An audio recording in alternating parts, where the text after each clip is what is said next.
Cloud. Okay. I love it. So just to kind of as a recap for, well, the group, because it's always great to hear things over and over and over. So Amanda, Mandy, and Kristen, and then for Paula, who's joining new. So thank you guys. So the way that this works is I typically will go over my ahas that I've had for the month. So for me, I take it as maybe it's a message that somebody on this call is meant to hear. So you might have heard it before, you might hear something again and again and again, but if you're hearing it, maybe ask yourself, what is in this for me, right? What is this message that I'm supposed to be taking away? Okay. And then I wanted to recap. So the reason that this class is called the ACE mindset, the acronym ACE is awareness, clarity, and embodiment. So just a reminder that the awareness piece is, I like to call it like waking up from the sleepwalking of life and really being aware of our thoughts, our actions, being a deliberate creator, knowing that our thoughts create. What is it that we're creating? So we might think, yeah, but really this was a fairly new concept to me within the last couple of years. And I'm like, oh my gosh, if I only knew what I knew. My sister and I just had this conversation. Like if I only knew now what I knew when I was dating, oh boy, things would have been so different. Not as much fun, perhaps, but way different, right? And then the next piece is the clarity piece. So what is it that you actually want? What does your vision look like for the future? Or I call it the end result. So it's not, those are always changing and evolving, but so I have my name, and that's 100K MJ. So what I mean by that is 100K MJ, $100,000 a month. That's my identity. How does 100K MJ, what does her life look like? How does she show up? How does she behave? What is the vision that she holds for her life and her future? So that's the clarity piece, because it's one thing to say, hey, we want more, but we really need to be specific on what that more is, okay? Whether it's I want better health, whether it's I want a different body, whether it's I want a different relationship, I want more money, I want a different job, whatever that is, we have to be very clear on exactly what that means to us, okay? And then the last piece, the embodiment is, so when I am at my end result, when I am 100K MJ, how do I show up? I show up differently than I do as Michelle Johnson, right? Maybe I'm more confident, right? I'm willing to take more risks. I'm bolder. I might dress differently. I might do my hair differently, do my nails, whatever that looks like, whatever that means to you. How do you show up in that end result of you? So this framework that I created, I call it my manifestation framework. These have really been instrumental, this awareness, clarity, embodiment, to help me, what I like to say, kind of uncover the secret sauce for manifesting. And so as soon as I understood this, I found now that these pieces really fall into everything that we're working through in this program. So that's a little recap. So everything that we talk about each month in this class will fall into one of those categories. So right now I'm on I believe I'm on the embodiment. I think I'm on the E part. So we've gone through, this is our 6th one. So this is our embodiment session. But then there's always a topic within that, right? So we're talking about embodiment, but then our topic today is what do we do when we've hit those upper limits, okay? So any questions on that ACE framework that you'll hear and see talked about throughout class? And if there are any questions, you guys, I have chat open too, so you can pop anything into there, okay? All right, so I want to share my ahas with you. A couple of these came over the last month, but a couple of these I just heard today. So one of the things that I thought was awesome was, what if we reframed situations as not negative? So not even like negative, so we usually say it's a good thing or it's a bad thing, right? We're quick to label. I like it, I don't like it. It's negative, it's positive. What if instead of negative, it's clarifying? And what I mean by that is, if we know what we don't want, then we know what we want. So instead of saying, oh, I just had the most negative, situation or interaction, no, it's actually helping me clarify to recognize I actually prefer this.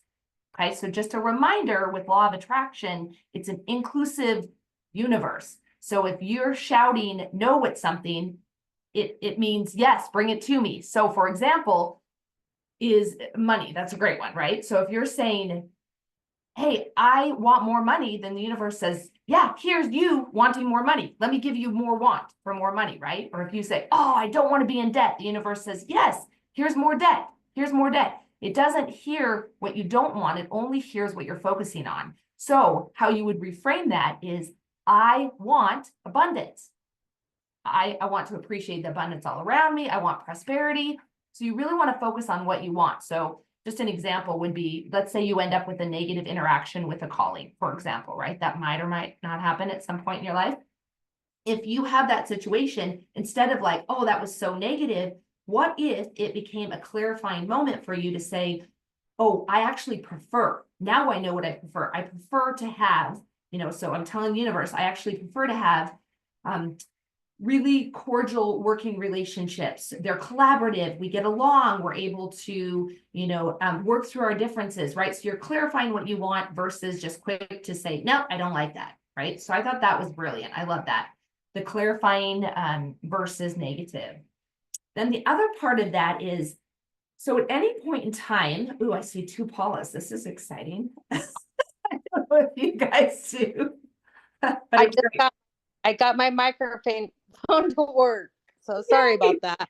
I don't know why it's good. We see you twice. So now we see one. It's perfect. Okay. So the other part of that then is, if something is showing up in your life, like if somebody asks you a question, if a certain conversation falls into your lap, what is that telling you in that moment about your vibration? Okay, so what I mean by that is, nothing is by accident. So maybe, just maybe, even though you think you're on a high flying disc and everything's going great, somebody brings, kind of a contrasting or clarifying conversation to you. Instead of, again, getting defensive and saying, no, I didn't like that, ask yourself, what part of me, what in me right now attracted that conversation? Because here's what I'll tell you. If you're up here on this, and I'll just call it like a high flying, high vibe disc, and somebody that really needs to talk to you today, but is down here on this disc, can't see my hand, but up, down, although this is a very, very urgent conversation, they will not be able to find you today because your vibrations don't match up. So it is only when you are close enough in the vibrational vicinity will you even come into contact. Have you ever had those times where you really want to meet up with somebody and it just, no matter how hard you tried, it just didn't work out? And usually when you worked really hard and pushed and pulled to try to make it work, it wasn't that good anyway. Things didn't go well, right? That's because you weren't aligned. So I love this. So I think, nothing's by accident. If you ended up having a conversation or somebody asked you a question and you're like, oh, that was weird, or that was, I didn't want to talk about this. What in you attracted that? Okay. So I thought that was pretty great too. This all kind of comes back to me. This is the awareness part, is taking accountability, being that deliberate creator. We are all creating every day, every moment. Let's do it deliberately. What do you want to create? Not, just kind of being in the matrix, sleepwalking through life and going, oh, I can't believe that happened. No, actually, I can believe it happened because, our thoughts create and we're actually, creating. So now we're making that choice to be a deliberate creator. Okay, so those were my ahas. So I'll stop there and see if there's questions or comments. Take it in. Yeah. You guys, I'll tell you too, I've been, Paul, I said this on my first class. So I've about 3.5 years now, I've been studying this material, thousands of hours, hundreds of books, and dozens of mentors. And so I like to take everything that I've learned and hopefully, present it in a way that's easy for you guys to kind of, take in. But what I've also learned through the years is that I've heard the same thing hundreds of times, but it's not until I'm in that space to hear it that it's like, oh, I get that now. I've heard it for the last. So if you hear me repeating things, just know that every time you hear it, you'll hear it from a deeper awareness. And a lot of these things, again, they aren't new concepts, but hopefully there's something in it today that you can take away and, head off on your trip or, all the adventures that were going on. And it's like, okay, I was meant to hear this today. So, all right. Habits. Last month, we talked about habits. So just as a recap, we talked about takes a good 100 days make or break a habit. We talked about habit stacking. So if you already have a good habit, that's a great time, a great opportunity to add another habit to it. So if you already have let's say a healthy habit, then great. That'd be a perfect time to add it. So the example I gave was I like to meditate in the morning. I also wanted to learn Spanish. So after my meditation session, I do Duolingo immediately. That's been something now that I've been able to do for 300, and I think today was 367 days. And it's impressive that I've done it. Not impressive about how little, little I can speak, but that's a different story. But so I wanted to check in. So Kristen, I know you're going to start walking at lunch. No judgment, just checking in to see how it's been going over the last month. Well, I haven't been great. I've tried, and I got out your tracker that you sent us, and I changed it all up so it was in line with like the time that I started or the days and whatever. So I think I probably went walking maybe like 5 times. Well But I done. Yeah. gotta get back into it. So my thought there is make it smaller. So whatever you agreed to was just too big. And what we talked about too, Paula, is that when you're starting to create a habit, the commitment is far more important than the time or what it is actually. So it's like consistency is far more important. So I suggest, even if it's every day at lunch, you take 2 laps around your office. I know you think that sounds so silly, but it's about forming that habit, right? So you don't have to make it a big, oh, I have to go on a walk now, but maybe it's just, even 2 laps around your office. I don't know how big that is, but so make it a little bit smaller. Yeah. Well done.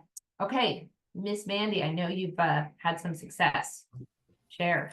Yes, I did. So mine was mindless munching in bed at night because, and oh, you all know this. Um, Poor Paula found us out in Baltimore. Literally, I have my second meal of the day, usually at night. So I have made it 31 days with no munching at all at night. And so I still find that like I still get in bed and I can't fall asleep and I still have my grandmother's voice in the back of my head. Well, a little nibble will just fill in all the cracks. Yay. Oh, I love that. And I hear it in her voice. So one night I thought, well, I'm just gonna stand up beside the bed and I was like, no, get the food. There, don't even bring it in.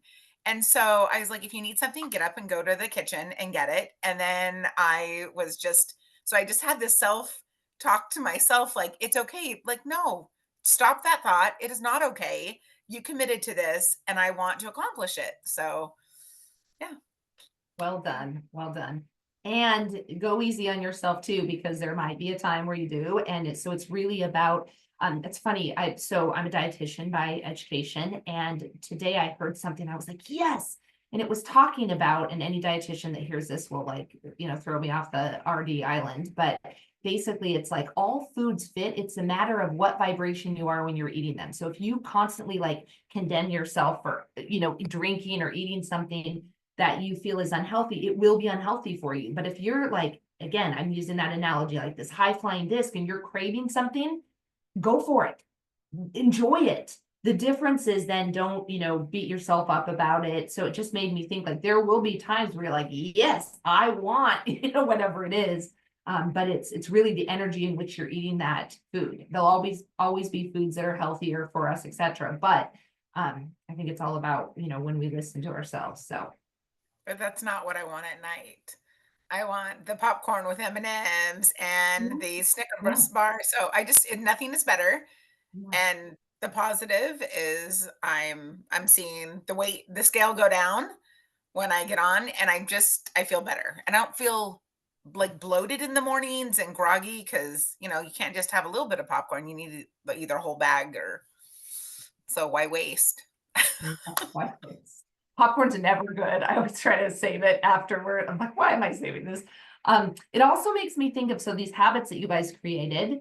And Paula, I encourage you if you want to start one for next month and we can check in. But is think about how that end result you shows up, right? So if Mandy, and I can't even remember, are you Queenie? I can't remember if you gave me what your Okay, so let's just say, how does Queenie show up, right? Like she is confident, she does not mindless munch, she's, hits the pillow and she's out because she's had a busy, really successful day, right? And so so just thinking about that kind of, using that, and carrying that thread throughout your day, right? So Kristen, you still don't have your identity, but when you do, right? Like how does this end version of Kristen show up? Well, she's healthy. And so she's walked around her office and that's how it started. And then we've moved into, da. So love it. I wanted to check in on that.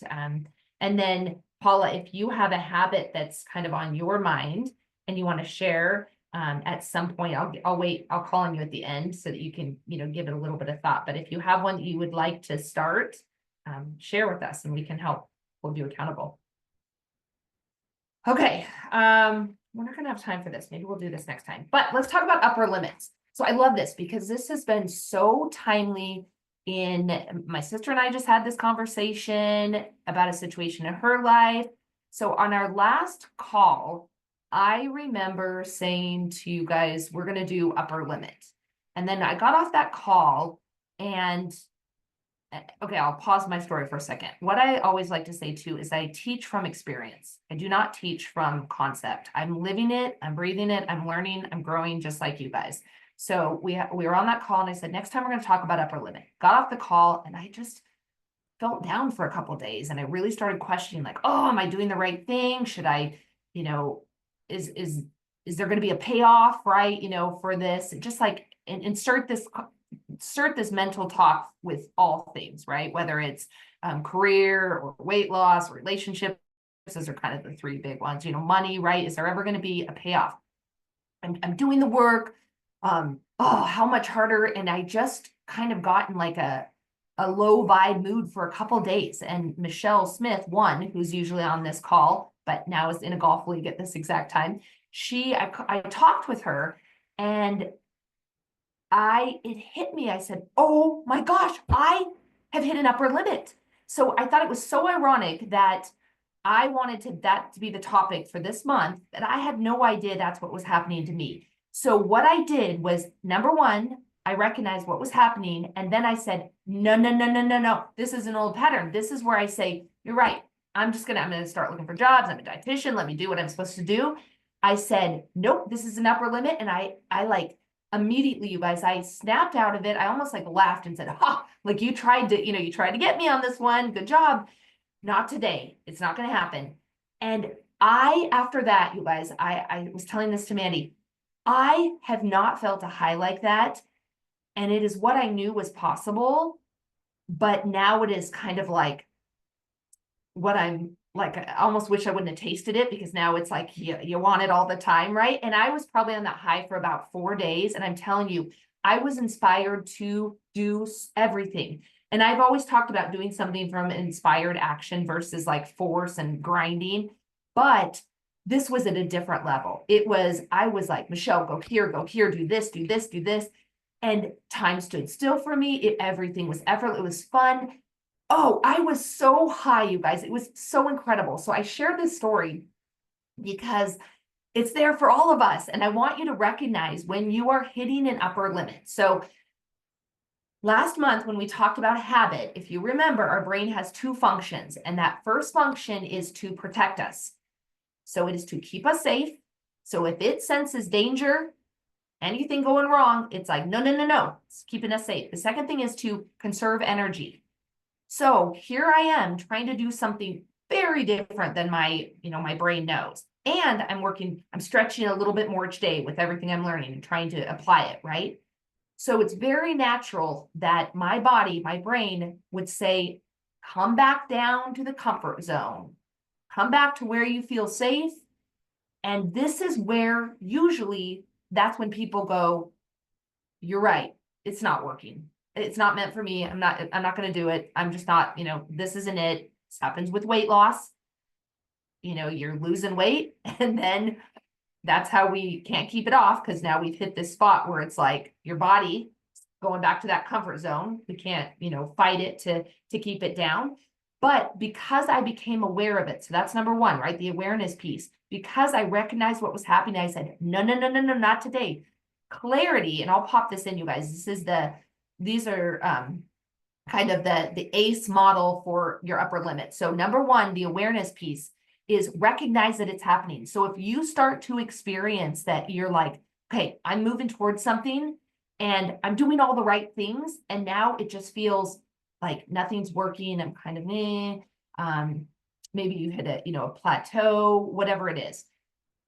I want you to pay attention to what's happening in your body. That is going to be your number one indicator. And if what I would have done is said, no, everything would have gone back to normal. Life would have been fine, but I would have just been getting more of the same. I know what my life looks like. And if I keep doing the same thing, I know I can tell you exactly how much money I make, what I do every day, every month, etc. I don't want that anymore. I want a spectacular life.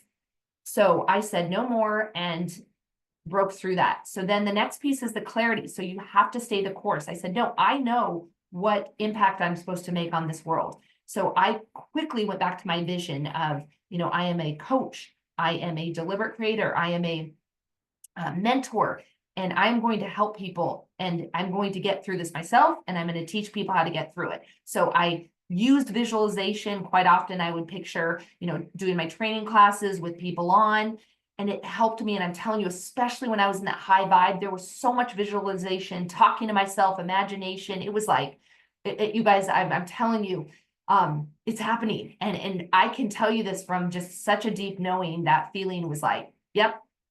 And hopefully you will get it. But if I would talk to 99.99999% of the world, they're like, hey, cuckoo.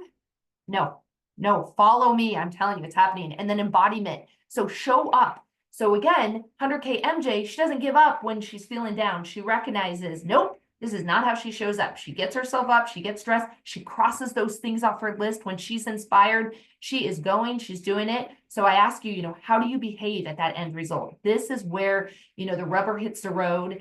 And this is what will help you soar. You might have also heard, I don't know if you guys have ever heard this term, but they'll call it the like atonement flu, or when you're rising or elevating, people get sick. It's not uncommon because your body is doing everything it can to keep you safe and protect you and keep you in this little bubble. Like, what are you doing? We have this nice little thing going on, and here you are changing it all up, right? So all of this is very normal. I also tend to get a lot of vertigo during this, usually not so much that I can't function, but I love it now. When I start to get dizzy, I'm like, yes, that just means that my physical world is trying to catch up with my vibrational world. And so it's like things are going, and I'm going, ooh. And so when it happens now, I'm like, yes. So as you guys are reaching for your next level of whatever that is for you too, I want you to celebrate all of the wins, even when they aren't things that you can hold in your hands, you can't touch. I want you to look for, we call it signs of land. My manifestation is coming. And I want you to celebrate each and every one of those. When I tell you that I celebrate my vertigo, okay, great. No, because I am looking for every single sign to say, yep, it's happening, it's coming. I want you guys to celebrate every little synchronicity, everything that you can make up a story about it.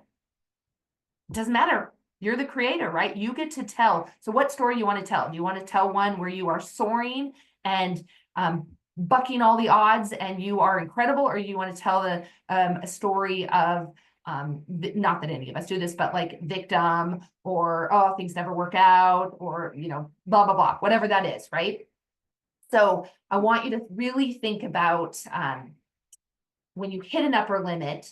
And again, most people don't know what's happening, so this is where that awareness comes in. Like, what is happening right now? I thought I was, I noticed when I start to hit upper limits too, I typically don't want to commit to the things that I've committed to. Not so much socially, maybe that too, but more like if I'm committed to show up on Michelle's class and I'm kind of feeling like, if I'm hitting an upper limit, I'm probably not going to show up. She's going to hold me accountable, right? I notice those in me, so I'm just sharing that with you, right? That's some of those things where you can start to go, oh, okay, what's going on? What's my body telling me, right? And then what could happen? Tell the story, create the story of what could happen if I push through this, right? Something that, none of us can even begin to understand. It's going to be incredible. So, and I say that because I hold that belief for each and every one of you based on whatever your vision looks like for your end result. Okay. So, okay, so with that, any questions or comments, clarification that I can add to this? So really, if I'm understanding the upper limit, like when I hear the phrase upper limit, I think of like what's the furthest I can go, or something like that. But really, what this is that this is your brain kind of, it's saying you're at your limit of your comfort zone, and you can't, it's telling you no, don't go to that next, don't go to that next I don't know what the next stage would be after an upper limit, but that upper limit is like your threshold of comfort. Is that kind of what I'm gathering? Well said. Yes, that is where at that point where it's like your lid gets put on, right? That's where, exactly like you said, that is my comfort zone. I've hit the top, and now whether it's conscious or unconscious, I'm going to do things like self-sabotage to get that. And this is where kind of the excuses come in. Oh, I would have done that, but I just wasn't feeling it, or whatever that is, right? There's so many situations that we do that we self-sabotage, and we go back to what's comfortable. When we get back to what's comfortable, we complain about it because we didn't want to be there, but it's more comfortable, is what we know, right? So you're exactly right. It's the threshold that you have hit that I want you to recognize. No, I want more. I want a spectacular life. I live a great one. I can't even imagine what I don't even know what I don't know, right? I want to see what else is out there, and I'm going to push through. I'm not giving up. This isn't it. That makes sense? Yeah. So with that, let's take a few moments, you guys, and ask yourself, can you identify a spot? Maybe it's an area, a time in your life where you have hit an upper limit. I know weight for me is a consistent upper limit. I wrote a book called The Same 20 for a reason, because it's that same 20 that I keep, circulating through. So there's definitely an upper limit issue there. So where do you, in your life, do you keep hitting an upper limit? And then now with this awareness, what might you do about it, right? When this happens. Let me share one other funny, I guess it's kind of funny, but another upper limit that happens to me is when I start to get healthy, and I've recognized this now twice, eating healthy, I get hot flashes like nobody's business. If I stay unhealthy, nothing happens. Life is good. Don't have to worry about what I'm wearing. Don't have to think about, but if I decide to be healthy, oh, watch out. It is hot flash central. And so I think to myself, I said, that is an upper limit. My body, again, is trying to keep me in this little safe space, right? Where I'm like, no. So it could be as simple as, just a symptom that arises that could be showing you that that's an upper limit, because it's just something that's trying to keep you safe. So with that, I'm going to give you guys a few minutes and see if you want to answer those questions, and we can come back and share. So let's just take a few minutes.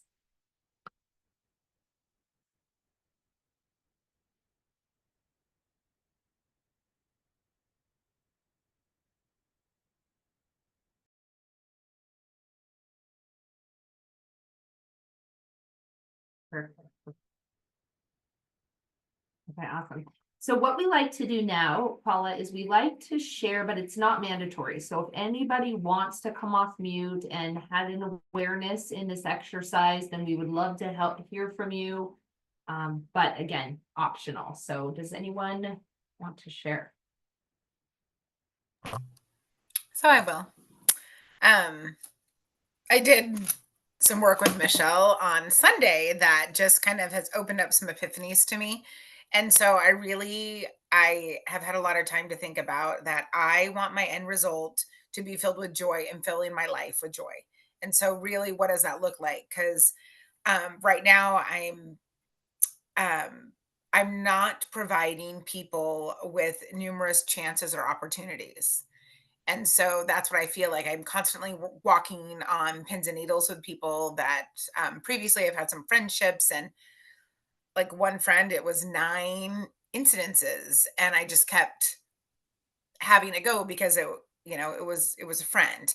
And so now I am looking for opportunities to add joy to my calendar, spreading joy, putting myself first, and not allowing others to dictate the joy, whereas I would just kind of check the box. Yep, I have to do this, I have to do this. And so putting myself for the joyful experiences and encounters, and it's okay to say no.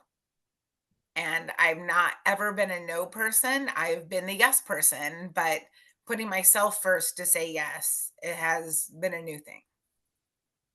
Awesome. And then what happens when, 'cause where I could see an upper limit, only maybe because I know you, but it also seems like is when you say no a couple times, then the guilt comes in, right? Of, oh, I should, the should haves. I should. What happens then based on this information? What could you do proactively thinking through it? So previously, I had a rule with friends that I ask to do two things twice, and they say no, and then it's their choice to do it. So I've set that boundary a few years ago, probably a decade ago. And now looking at it, that this is providing me an opportunity to do something else. So I'm trying to like take that guilt away and not let that little voice in my head that says, "Oh, but you would do this for this person and it's benefiting them." So just I think I don't know if I answered your question or not. And it makes me think of, what if we didn't say yes to anything until we were in, I keep using that today, I'm feeling this, that high flying disc. So only saying yes to, like, don't even make a decision until you're on a high flying disc, right? Because any decision that you make is probably going to equal the disc you're on when you make that decision. So if you say no to your friends on a high flying disc, then you're going to be like off doing something else, or, relaxing on the couch. It's going to feel great. But if you say no when you're down here, there is probably going to be, the lower feelings that come with it, the guilt, the shame, whatever it is. So it just made me think of like, try to get into the best feeling place possible. And sometimes that's just going on a quick walk. So that's clearing your mind, right? Maybe it's after your Wednesday wellness, and then make the decision. So that, if that's helpful. Yeah, I used to have what I call the JOMO, the joy of missing out. But I would find, like, if I couldn't do it, I would find something that I was joyful about not being at that. This provided me a one night home for the week or something. And I think a lot of it right now is dealing with relationship and kind of just like, oh, sorry, you're not adding joy to my life. And so my upper limit is that I'm going to put that on pause, and I'm going to continue to work on myself and find what I need to do for myself first, which even having a kiddo, you don't do that. You don't put yourself first. You put everyone else. So Yeah, that's awesome. I love it. So good. I stole your JOMO. I love that. I love that because I'm similar. When you talk about making a decision, like when you're on that high flying disc versus the low one, I find that when I do that, then when the event comes, then I start to self-sabotage, and then I'm just like, I'm not feeling very well. I'm canceling. Or now I have the convenience excuse of my parents. Oh, my mom, she needs my help. She needs my help. I can't go. So so it's like there's a balance in that too. But Do you make that, yes, I'll go, were you saying like when you make the decision from the high flying disc, no matter what, you start to self-sabotage, or only if you make it from the lower disc, do you notice the self-sabotage? I will self-sabotage at any time. So yeah, it's that but usually it's like somebody will, like, for example, a couple years ago, we were going to go to my friends Jamie and Shannon that Mandy knows. We were going to do the Camp Rainbow Gold gala, and originally they were talking me into it. I was like, oh, that sounds like so much fun. We can dress up. It'll be great. And then as it got closer, I'm just like, I hate dressing up. I hate putting on makeup. I don't like high heels. I can't do it. And I gave them my money, and I'm like, I'm out. I'm sorry. I can't. Here's my money for my piece. I can't do this. And then they're like, well, we're never going to ask you again. You said promise? I went this year. I'm like, I'm going to do it. I dressed up. I got pretty, and it was fun. It was fun, but I still hate dressing up. I don't like heels. I don't like wearing makeup, and anyway, but But that's your awareness, right? Now yes. that's not my thing. And Yes. that's okay. That's great. Yeah, no, it is. The example that I did though about the upper limit was related to work. So, I've been in this work for 22 years now. I'm tired, I'm burned out. But there's this, I've hit this, it's comfortable. It's what I know. And changing would be extremely hard, or at least I tell myself it would be really hard. Um, and so I think what will I do with this information now is that recognize that I do need a change in life, but it may not be on the professional level because I'm very oh God, Mandy, no. But I do have a dress I can wear and heels. Um but I with the because I think we call them the golden handcuffs when you work for the state. I don't know if you have something similar, Mandy, in the school district over there, but you're, and especially being single, you're stuck with the income, the retirement, the benefits. I can't get that in the private sector, and I would be taking a loss financially. And I'm not at a place in my life where I feel like that's an option. I want to retire. I want to pay off my house. I have these things that I'm working on. If I can just make it through 10 more years of the state. So what I can do with this information is start building on those personal things, such as, work on my health, find new hobbies, engage more in the community, do more pickleball, work on my garden, stuff like that. Just get so that when I am ready, I'm not sitting there twiddling my thumbs because I have identified myself as being my career. I now have different identities. I have, these other activities that I'm involved in. So Love it. So good. So good. And then I would challenge you too to maybe create a different story, because that was a pretty heavy story around the handcuffs and there's no alternatives outside of this, because they're all like, according to who? You know what I mean? So a belief is only something that we keep telling ourselves and thinking. So I say that because I think, I absolutely think develop all these extra things and also be open to, unlimited abundance in any way that it could come. And you might, surprise and delight yourself, especially if, when you said 10 years, I'm like, 10 years? Like, holy moly, one day feels long if I'm not happy. And I don't know how happy you are at your work, but I'm just saying, like, this is the work, right? Surprise and delight yourself with what could happen. So I like that. well done. Good reminders. Yeah.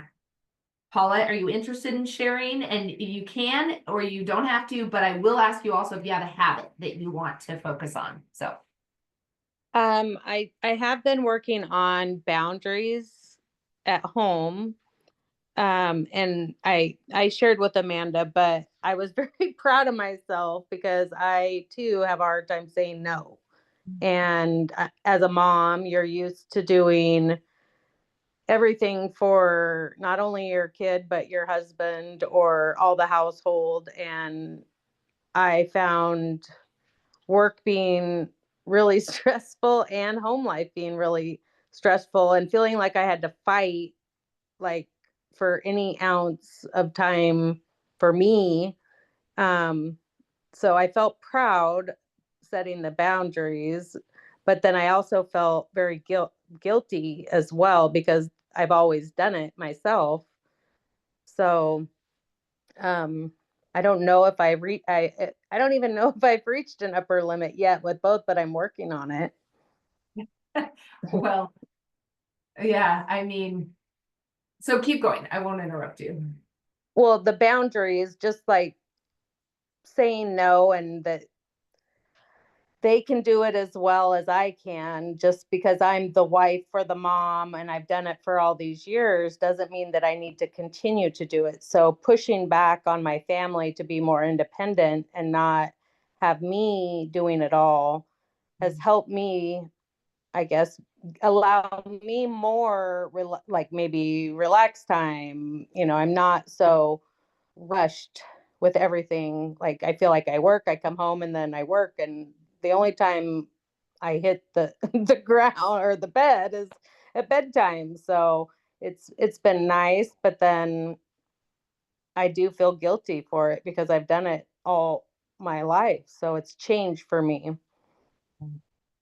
Something that I have been working on that's right in line with this is like when you show up differently, everybody around you shows up differently. And Mhm. I think that's what you're working on now is kind of, training them, if you will, but ultimately training yourself so that Right. and everybody will react to you. So if you are like, this is the way it is and hold like you're firm and confident in your decision because people smell that, right? When she's gonna crack. Let's just ask her one more time because I can just tell she like, fine, she'll do it. So like it's that, holding firm and practicing, just like, I think Mandy said, I always think about when I get those little thought bubbles, I love like seltzer water, soda water. So I always think of like those percolating bubbles and I'm like, I just pop them like, nope, not today. I don't do that anymore, right? I don't have those thoughts. So when you're like, oh, but Paula, I just do it. I'm the mom. I do it. No, now nobody is going to get anything good from you unless you take care of yourself.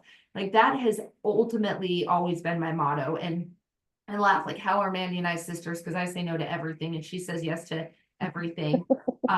We couldn't be more different, but yeah, the same. But I would say, just continue. You're doing it. I'm so proud of you. And now work on that story that you tell, like, no, because I need to, in order to give anybody, and this. So I'm not telling you anything new, but I want you to just, I've seen it in my own house. Like I show up differently and now the people around me they act different. I've created such a different environment just based on now, who I am when I show up. So I know you can do it. That's incredible. Keep going. Keep going. Thank Maybe you. that's your habit, right? It's just, maybe your habit is taking care of yourself. Right. And that has been, and it's weird when you do try to take care of yourself, though, you still feel guilt. Or I do anyway. Yeah. Well, I we don't can work on that. There should be zero guilt because the way I look at it is, there is nothing to give somebody.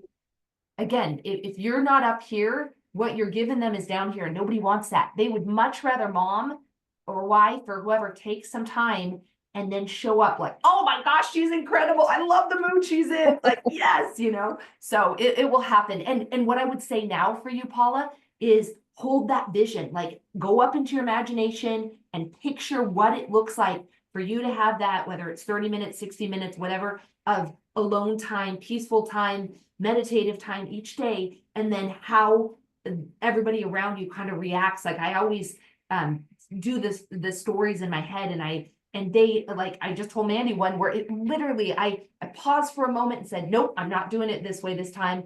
And almost immediately it was given back to me exactly what I had in my imagination. And it's never been that way before. It's not like what I thought was like, oh, she does this every other time. No, this has never, ever, ever happened. But I said, nope, not today. This is actually how it's going to go. And again, all in my imagination. And sure enough, so I say that because you are so powerful, more powerful than any of us, even though we're discovering it. But hold the vision, hold the course, and everybody very quickly will come around to your way. Right, ladies? You've seen it happen. No, it's happening. We're doing this. I wish you all vertigo. Just kidding. But you know what I mean. Oh, like our life. Yeah. It goes, no vertigo. I don't want it either. But okay. I know we stayed on a little bit extra. Thank you so much for joining. If you have any questions, anything that you want to talk about, let me know. And is everything okay? Yeah? Everyone okay? Okay. Yeah. Okay, good. I didn't know if, I thought, Kristen, your look on your face, I thought maybe you were upset. Not like, I thought you were not upset, like, you needed to work, through something, not like mad, but okay, good. Good. Okay, well, have the most wonderful trip. Paula, thanks for joining. Mandy, thanks for everything, all of your support. I love you, ladies. And hopefully we too. next month, if not sooner. Okay, take care. Bye. Bye. Kristen, safe travels. Thank you. I'll let you know when I get back. Yeah.